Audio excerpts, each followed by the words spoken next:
శిక్ష అక్కడితోటి మన తాలూకు అనేక రకాల పాపాలని, అనేక రకాల దోషాల్ని హరింపజేసి వచ్చే జన్మలన్నీ కూడా చాలా అద్భుతంగా ఎంతో ఉన్నతమైన సంతోషకరమైన జీవితాలను ఇస్తాయి అనేది ఇది ఒక శాస్త్రం చెప్తుంది.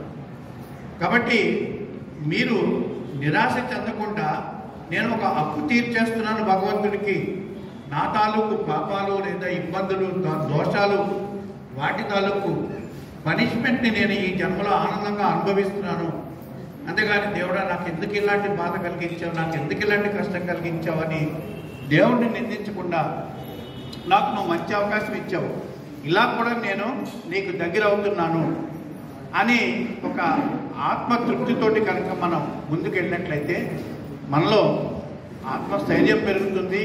అలాగే మన ప్రతి అడుగులోనూ కూడా భగవంతుడి మద్దతు, సపోర్ట్ పూర్తిగా లభిస్తుంది అన్నమాట.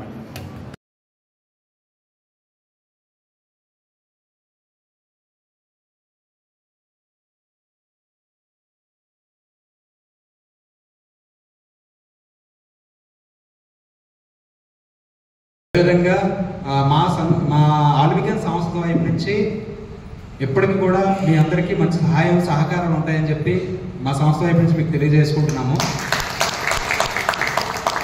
మా స్వామి దినేష్ స్వామి చెప్పినట్టుగా మా యొక్క సంఘం వైపు నుంచి ప్రతి ఒక్కసారి ఏదైనా ఒక రిక్వెస్ట్ మీ వైపు నుంచి వచ్చిందని అంటే మీకు ఖచ్చితంగా చేయాలి అని చెప్పి ఎవరైనా దాతలు ఉన్నారని మేము అడగడం కానీ, మీ వైపు సపోర్ట్ చేయడానికి మేము ప్రయత్నించడం కానీ, మేమే కాకుండా మా టీం ఎంతోమంది వెనకాల కష్టపడుతూ ఉంటారు. సో అలా కష్టపడిన మా టీం మెంబర్స్ అందరికీ, ఆల్ వీకెండ్ టీం మెంబర్స్ అందరూ కూడా ఈ సభాముఖంగా నేను కృతజ్ఞతలు తెలియజేసుకుంటున్నాను. ఈ వికలాంగుల దినోత్సవం సందర్భంగా మీ అందరితో నేను కొంచెం మాట్లాడాలనుకుంటున్నాను. కొంచెం సమయం మనకు కేటాయిస్తే కనుక. Thank you. ఇప్పుడు నేను ఒక 2 minutes మీకు ఒక విజువలైజేషన్ ప్రాక్టీస్ చేయిస్తాను. విజువలైజేషన్ మీన్స్ కాసేపు మీరు కళ్ళు మూసుకొని నేను చెప్పింది ఊహించుకోండి చాలు. ఊహించుకున్న తర్వాత నేను కళ్ళు ఓపెన్ చేయమన్నప్పుడు మీరు ఓపెన్ చేయండి. ఆ తర్వాత మీకు ఒక విషయం చెప్పాలి. మాట్లాడండి కానీ నాకు అవ్వచ్చు. ఎందుకంటే తమ్ముడు మోహన్ కానీ లేకపోతే మన ప్రెసిడెంట్ గారు కానీ మిమ్మల్ని అందరినీ కానీ ఒకసారి చూసి వెళ్దాము, చాలా రోజులు అయింది కదా అనేసి అని చెప్పేసి ఆ ఉద్దేశంతోనే ఇక్కడికి వచ్చాను అన్నమాట. ఎందుకంటే రామరాజు గారు చెప్పిన మాటలో నేను విన్నాను. అయితే అందులో చిన్న కరెక్షన్ ఉంది. మా ఆల్విక్యాన్ని ముఖ్య అతిథిగా పిలిచినందుకు అనేసి అన్నాడు. మేమైతే ముఖ్య అతిథులుగా ఇక్కడికైతే రాలేదని నేనైతే మనం చేస్తూ ఉన్నాను. మేము అతిథులుగా కూడా రాలేదు, జస్ట్ మేము ఒక వెల్ విషర్స్గా మేమైతే ఇక్కడికి వచ్చి ఉన్నాం అనమాట. అది మీరు గమనించాల్సిన.